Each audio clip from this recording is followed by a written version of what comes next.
Friends, this is Poonam. Welcome to my YouTube channel BEd classes by Poonam Sharma. इस session के अंदर आज हम डिस्कस करेंगे BEd second year health, physical and yoga education से unit 1 role of a teacher in school health education programme. ठीक है, हम स्कूल में हेल्थ प्रोग्राम क्यों कंडक्ट कराए जाते हैं, उसमें एक अध्यापक की क्या भूमिका रहती है, उसको आज हम डिस्कस करने वाले हैं। काफ़ी इंपॉर्टेंट क्वेश्चन है, ये आपके एग्ज़ाम में हर बार पूछा जाता है। ओके, इससे पहले मैंने आपको हेल्थ एजुकेशन हमने डिस्कस किया था क्लास 1 में। आज हमारी ये क्लास 2 है, जिसमें हमने इसके मीनिंग को पढ़ा था, इसकी डेफिनेशन को और एम्स एंड ऑब्जेक्टिव्स को डिस्कस किया था, और लास्ट में हमने इसके फैक्टर्स को डिस्कस किया था कि कौन कौन से फैक्टर्स हैं जो हमारे हेल्थ को प्रभावित करते हैं।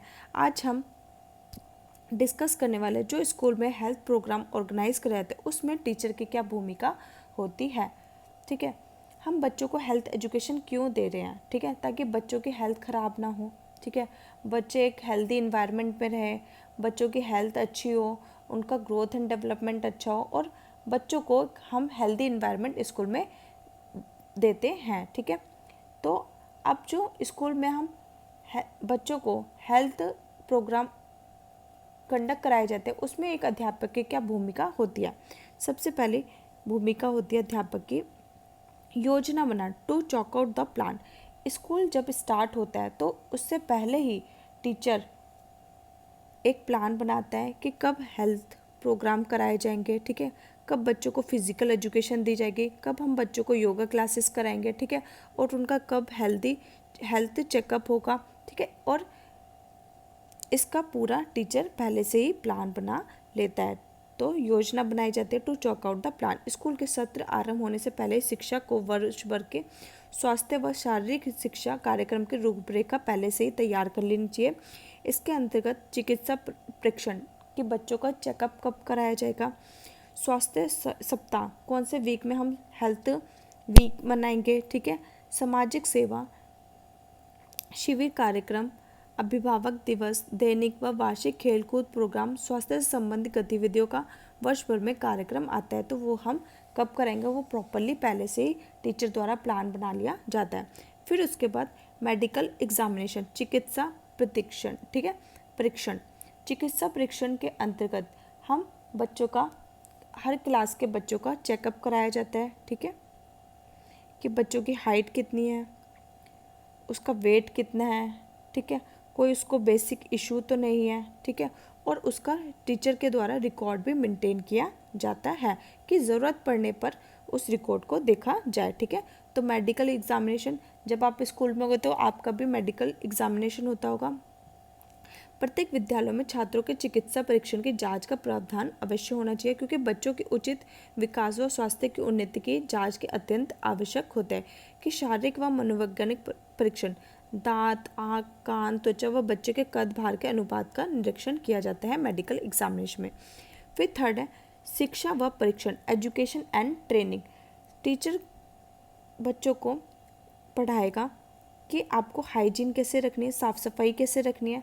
ठीक है, अगर किसी को चोट लग जाती है तो आप उस को कैसे ठीक कर सकते हैं, उसको कैसे फर्स्ट एड दे सकते हैं। ठीक है, जब आप बाहर हैं सोशल हाइजीन कैसे रखनी है। ठीक है, अगर कोई कम्युनिटी डिसीज़ है, ठीक है, अगर कोई भी कम्युनिकेबल डिसीज़ है, उससे हम कैसे बच सकते हैं, उसमें एजुकेशन बच्चों को दी जाती है टीचर के द्वारा। ठीक है, शिक्षा व परीक्षण, एजुकेशन एंड ट्रेनिंग, शारीरिक परीक्षण के अतिरिक्त अध्यापक को छात्र व अन्य बातों जैसे व्यक्तिगत स्वच्छता, ठीक है, पर्सनल हाइजीन, मानसिक, सामाजिक व शारीरिक स्वास्थ्य, आत्मसंयम तथा सामुदायिक स्वास्थ्य को अनेक स्वास्थ्य संबंधी जानकारी भी दी जाती है।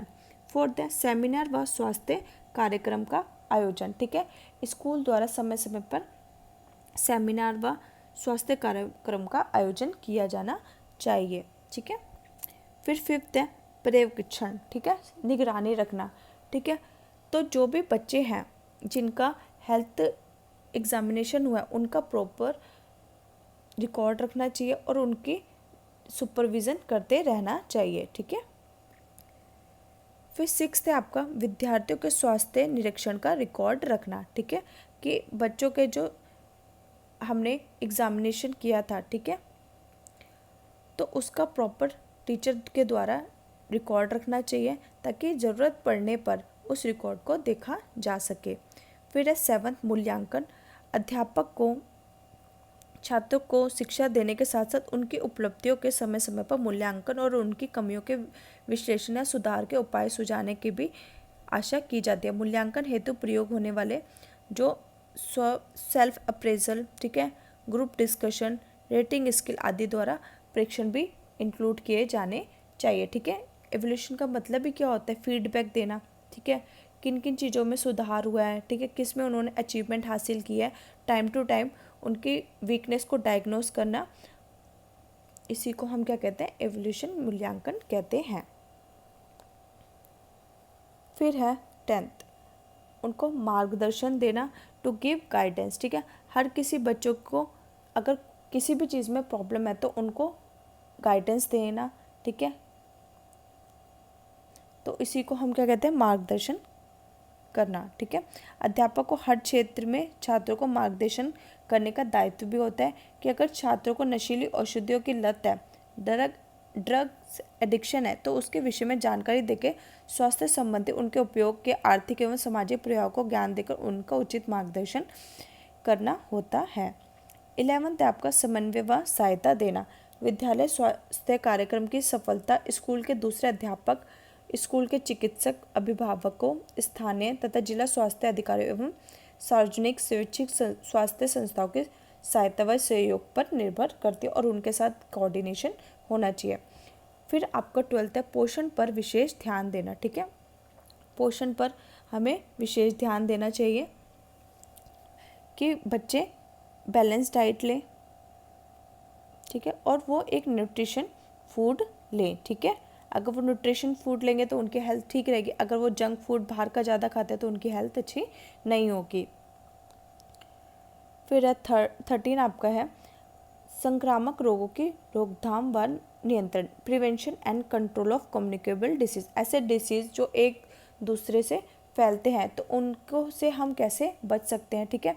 अगर किसी को कोल्ड है, कफ है तो हैंकी लेकर आए, ठीक है, या फिर मास्क लगाएं, तो इन चीज़ों से हम कैसे रोका जा सकता है, तो इनको टीचर को बच्चों को बताना चाहिए। और 14 है स्वस्थ वातावरण, हेल्दी एनवायरनमेंट। स्कूल के वातावरण के अत्यधिक महत्वपूर्ण भाग हमारे अध्यापक हैं, वे छात्र शिक्षक संबंध मधुर बनाए रखते हैं। विद्यालय परिसर, प्रकाश व शुद्ध हवा की व्यवस्था, स्वच्छ जल, मल निवारण व्यवस्था आदि सभी स्वस्थ स्कूली वातावरण के विकास के लिए अति आवश्यक है कि स्कूल में जो एनवायरनमेंट हो रहा है वो बिल्कुल साफ़ सुथरा, ठीक है, जो जल की व्यवस्था बिल्कुल अच्छी हो, ठीक है, वॉशरूम अच्छे होने चाहिए, फ्रेश एयर आनी चाहिए, तो ये स्कूल की तरफ से हेल्दी इन्वायरमेंट होने चाहिए, ठीक है। ये कौन सुनिश्चित करेगा? टीचर सुनिश्चित करेगा। आई होप आपको सेशन पसंद आया होगा। सेशन पसंद आता है, सेशन को ज़रूर लाइक करें, अपने फ्रेंड्स बीएड ग्रुप में ज़रूर शेयर करें। ओके, आज का सेशन हम यहीं ख़त्म करते हैं। Thanks for watching.